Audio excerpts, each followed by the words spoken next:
How are you doing, guys? Hope you're doing fine wherever you are. It's a good morning here in Baltimore. Yeah, and I hope you guys are glad to see me. And I'm glad to have you on. So today I want to talk about a certain important topic that I've been wanting to talk about. Depression, and particularly depression in children. I want to talk about this topic because I don't know even if I should be saying this. Alright, because I'm talking about depression. 2 years ago, I lost my brother to suicide. I won't talk much about that matter, but let's focus on today's topic. He was only 15 years old. So that's why I feel that the need or the importance of me talking about depression in children. We will be taking a walk as we talk. So grab your favorite drink, your snacks, and let's get started. So we are in Parkville area, and I think I'll take that route. Yeah, that's the only route I've never taken, or route. So we'll go that way as we talk. What is this?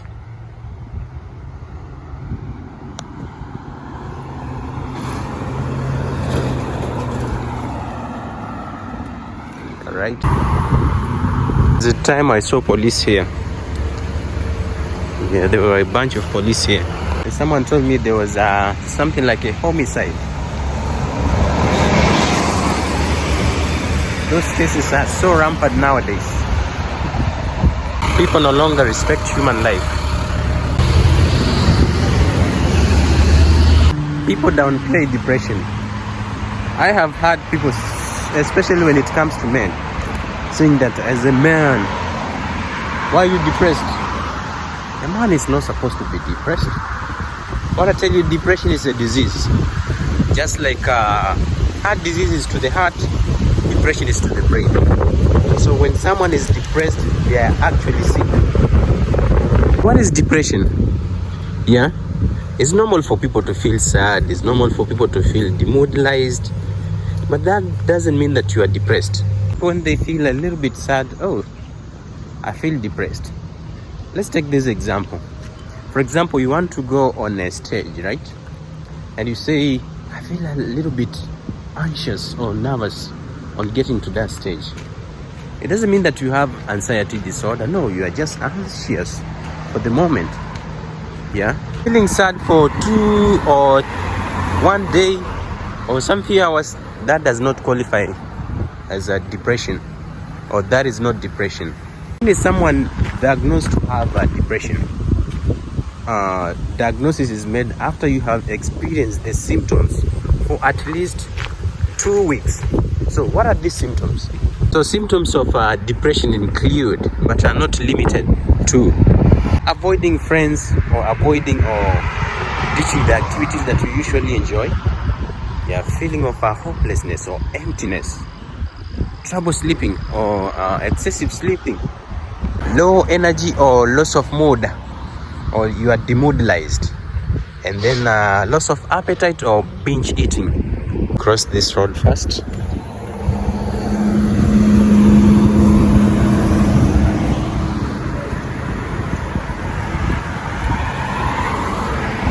Successfully crossed. So other symptoms include loss of concentration, and also a key feature that normally stands out is suicidal thoughts or suicidal tendencies. Yeah. Symptoms might vary in children, teenagers, or I'll put children and teenagers in one category. Symptoms might vary between adults and children and teenagers. So the type of depression we'll talk about today is major depressive disorder. There are many types of depression. We might have postpartum depression. Yeah, there's something called dysthymia. These are depression that has stayed for long, for even more than 2 years. So we'll talk about major depressive disorder. Sadness and unhappiness. are common human emotions, particularly in relation to troubling situations. Children and adolescents, such situations might include death of a parent, divorce, a friend moving away, death of a pet, difficulty in adjusting to school, and also difficulty in making friends.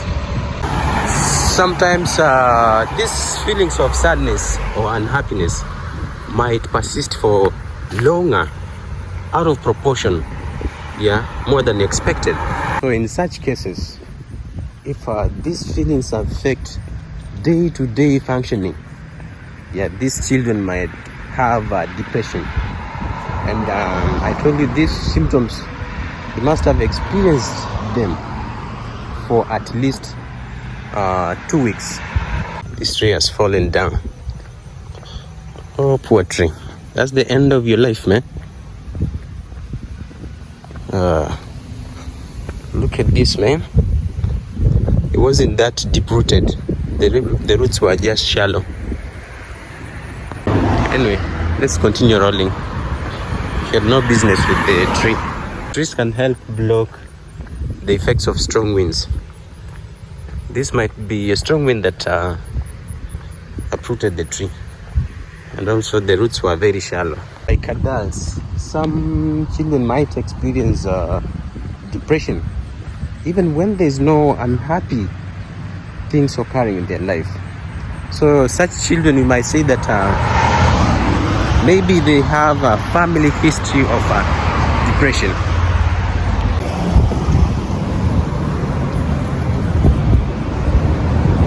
Never been to this place, my first time. We are rolling towards this side and we are filming towards the sun. I don't know if we'll get clear views. Okay, let's continue rolling. So doctors don't really understand what causes depression, but chemical abnormalities in the brain might be involved. So there's a theory called monoamine or monoamine theory. It states that the underlying pathophysiology of depression might be due to depletion of neurotransmitters like serotonin, norepinephrine, or dopamine in the central nervous system. Emergency.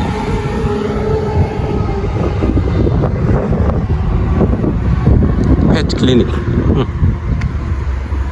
This might be a vet's clinic. Harford Seafood Market.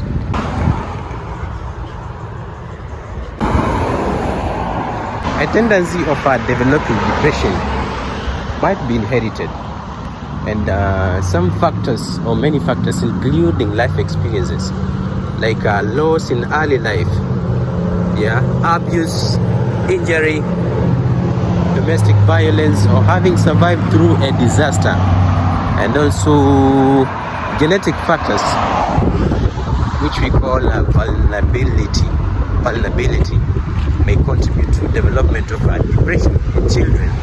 In adults, depression in children might vary greatly. It might vary greatly in children, just like in adults. Children with major depressive disorder have symptoms that last for more than 2 weeks, I had said earlier. Children might have symptoms of overwhelming sadness, irritability, worthlessness, guilt. They may lose interest in activities they used to do before, like engaging in sports, watching television, playing video games, playing with friends. These children may profess intense boredom, and also they might also complain of physical problems like stomach ache and even headaches. Advanced autopaths. I think we should take a rest here, but there's too much sunshine. There's too much sunshine. Let me see if I can find a shade here. Sit here for a while. That I'm tired. I'm trying to sit here and try to organize what I'll say in my brain. Yeah. So there are many things I need to talk about. Let me put them in shape, then we'll continue rolling. Let's continue rolling. You might notice increased appetite or decreased appetite. Yeah.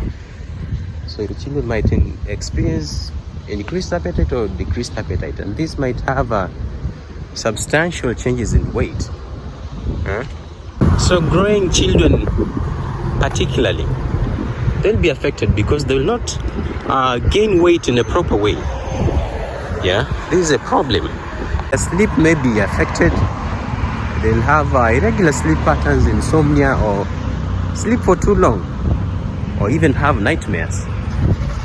So another symptom is sleep disturbance, yeah, or irregular sleep patterns. Depressed children might seem not to be energetic or physically active. However, this is particularly to younger children. They might have contradictory symptoms. They might be irritable, more irritable than sad. They might be overactive. They may have aggressive behavior. Their behavior is frequently out of control. Severe anger outbursts. This anger might last longer than the situation merits. Doctors used to diagnose this as bipolar disorder, but now, yeah, doctors have learned to diagnose this condition, and it's called disruptive mood regulation disorder. I think it's called so. It's called a disruptive mood dysregulation disorder. Yeah. So meanwhile, let me show you this place. I need to cross to the other side. Still have a lengthy talk to do. Disruptive mood dysregulation disorder. That's the name. So symptoms might interfere with the ability for these children to concentrate, yeah, and think. And they may perform poorly in school. They might lose friends. They may have suicidal thoughts or fantasies, or they may have attempted suicide. Yeah. One red flag, or one thing that we normally look for in depression mostly, is attempted suicide. So they may have attempted suicides or suicide ideologies. So treatment of depression in children might take about 6 to 12 weeks. Yeah. But this disorder might recur. So in adults, when we're treating depression, we normally do psychotherapy and drug therapy. But in children, especially younger children, psychotherapy is sufficient. Yeah, most of them are normally improved with psychotherapy. Yeah. And in adolescents or adolescent children, if they don't respond to treatment, we normally do something called a spinal tap to check the cerebral spinal fluid for folate deficiency. Yeah. There are other causes of depression too, like underactive thyroid. Yeah, so many things can cause depression. Let me cross this. Taylor Avenue is a familiar road to me. I think when I'm going back home, I'll use this Taylor Avenue. Taylor Avenue is familiar to me. This way.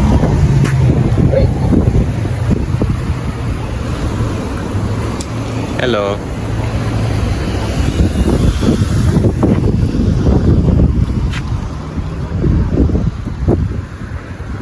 I think it's good for me to cross.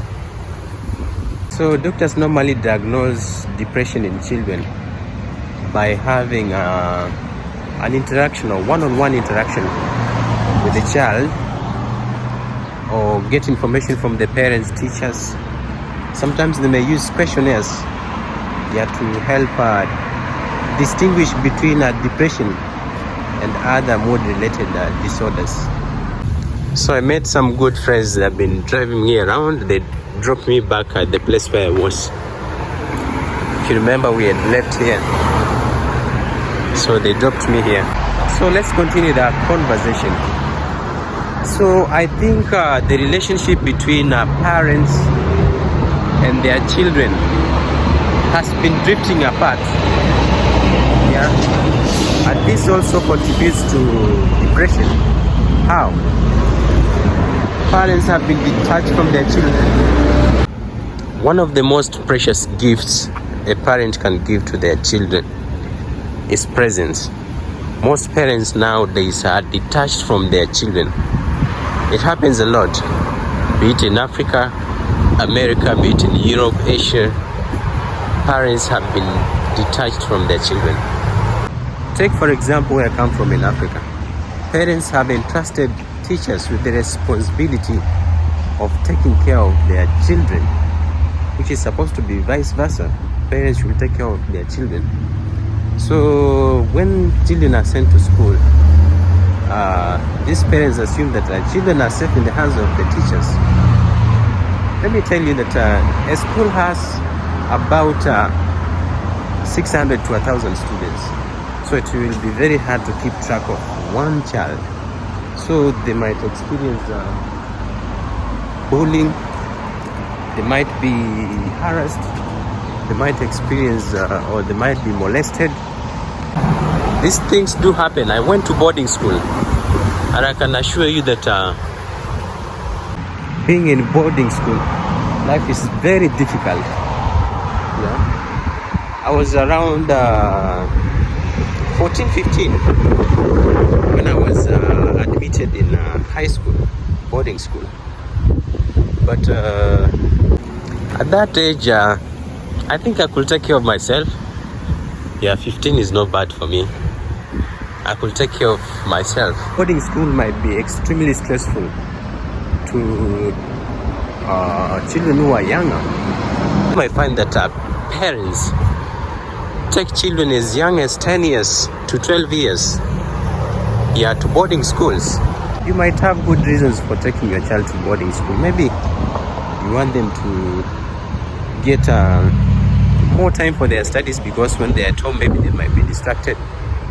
Or you're working, entails you being away from your children.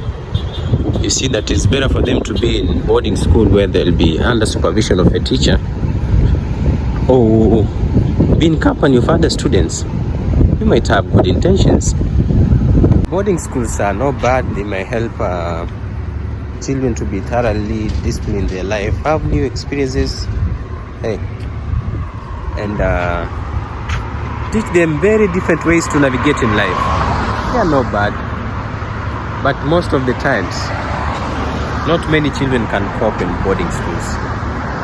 Especially when you go broke, you are given little food, yeah, pressure from teachers, assignments, everything. You have to work hard. Maybe you are experiencing bullying. Some are even molested, as I had said. You miss your parents, you miss your siblings. Yeah.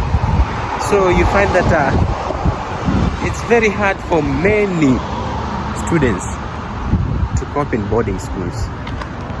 Not only in boarding schools, the same can also happen in day schools. Yeah. So it's hard for teachers to keep track of every student, because there are many. Yeah. And to be honest, when we were in high school, we used to fear teachers. Anytime you see most teachers, you think of how they want to lash you. People fear teachers. It's a nice bike here. Some would even just cough, and everyone is running.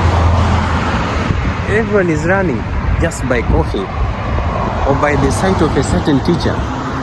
You are running away, because if they spot you, they are thinking of how they will lash you. They are not friendly. Some children might have learning difficulties. Yeah. Not everyone was blessed with the capability grasping things very fast. Some are slow learners. So you might find that a teacher will assume that this person is very dumb.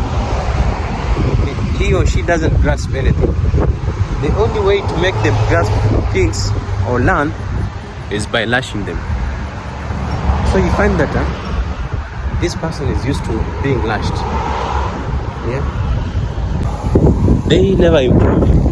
They are used to being lashed. So when a child is used to being lashed, do you think they are happy that they get lashes every now and then? No, they will be sad most of the times. We used to stay 3 months in school before we'll go for a break. Yeah, 3 months in school before you'll go for a break to go and see your parents. So for 3 months, you are living in fear, anxiety. If you see teachers, you think they will lash you. You are being bullied. Food is not enough. Many things. You are broke in school. You miss your parents. You miss your siblings. You miss your friends. Tell me if that will not have an impact on the child. That's an overburden to a young mind. Yeah. That's an overburden to a young child, a young mind that is still growing. If an adult can be overcome, what about a small child? Yeah? What about a small child? So your children might be dealing with situations in the school, but they might not tell you. Why? Because most of the parents are harsh, dismissive, they are unwilling to provide comfort. They respond to children's emotions with impatience and indifference. They freely express negative emotions such as annoyance, frustrations, boredom during interaction with their children. So this one here is Parkville High School. I know there's a video that I did when I was lost and I passed here.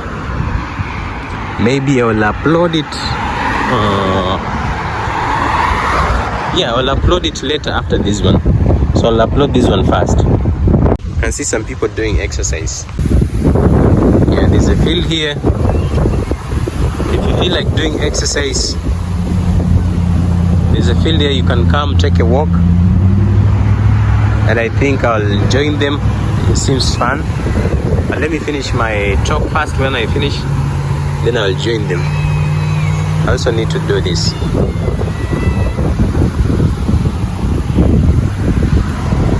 Alright, let's proceed. These parents might be tough. They lack the ability to mirror the emotional state that the child might be experiencing. Remember, you are the only hero that your child knows. So when they have a problem, they can seek comfort or refuge in you. So try as much as possible.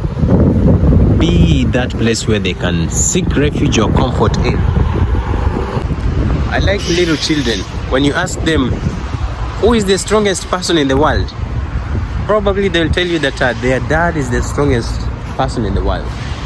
Yeah? They know in case of something, their dad can defend them. Yeah. Not excluding mothers though, but most children, if you ask them, they will tell you so, that their dad is the strongest person in the world. That is to show you how children see their parents as a strong pillar in their life.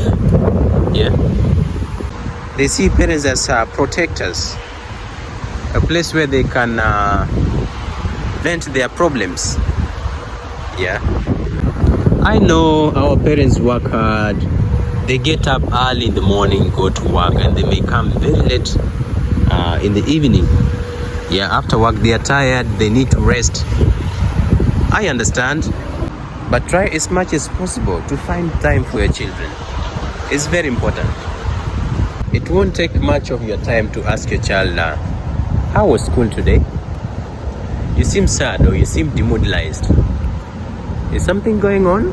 Or is there something that you want to tell me? Or maybe you might preferably do it in private and say, no one is here, it's just me and you. You can talk to me, remember? Tell me anything. Is there anything that I need to know? You can help them go to bed. Yeah? Ensure that they're asleep. Such little things, they do count, they do matter. However much they might seem not to have an impact, but you might not know. Yeah? You might create a sense of caring in that child. They might know, oh, there's someone who cares me, who cares about me. And after all, the bullies told me that I'm nothing, but there's someone who is seeing my worth.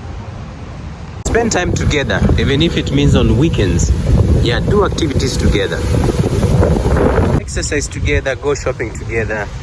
You might even go do exercise in the field the way people are doing here with their children.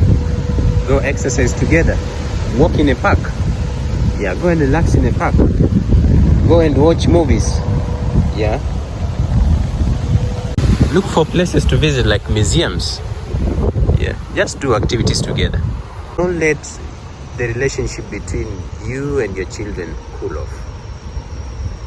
Try as much as possible to cultivate that relationship and keep the fire of your relationship burning. Don't let it cool off. Show your children that you love them. Telling them that you love them will make them more confident in you and feel more secure. In reciprocation, they will respect you, they will love you, and they will be obedient to you. They will run to their source of joy when they are in trouble. Continue strengthening the relationship between you and your children, and your children will have more reasons to vent to you, obey you, and love you more. This shouldn't be a one-parent responsibility. Do it as a couple, or to put it better, do it as a family.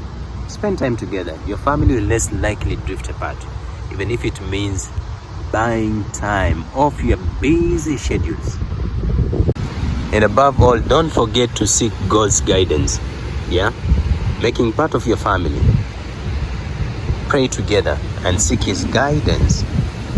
The Bible has good advices that can help strengthen our relationships in our families. Like it tells wives to respect their husbands and husbands to love their wives, and children to be obedient to their parents. Ephesians 6 verse 4, it says that fathers, do not be annoying to your children, but go on bringing them in discipline, I think, and admonition of Jehovah God. Yeah, and children on the other hand are told to be obedient to their parents. So that's what I wanted to say. There's an insect creeping on my hand. It's gone. I think I'll wrap the topic on depression here. If I will have more charge, I will show you places around, but I think my charge will be down by then. I want to take a rest in the park, or I wanted to at least do some jogging, but it's too hot. The walking that I did will be enough. Let me take a rest here in the park. It feels relaxing. I'll see if there will be charge. I'll show you more places, but if I will have no charge, I think I want to wrap up here and tell you bye bye, and let me meet in the next one.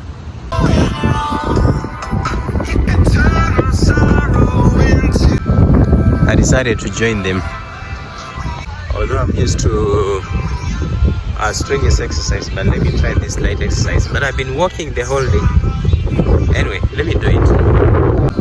Let me join them.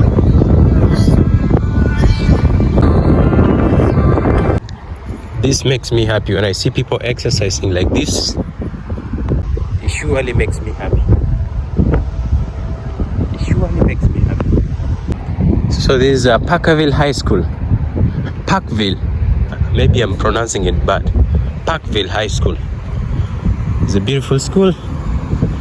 Kingsley Road. And that's the field where I was. Ridge Gardens. Parkville High School.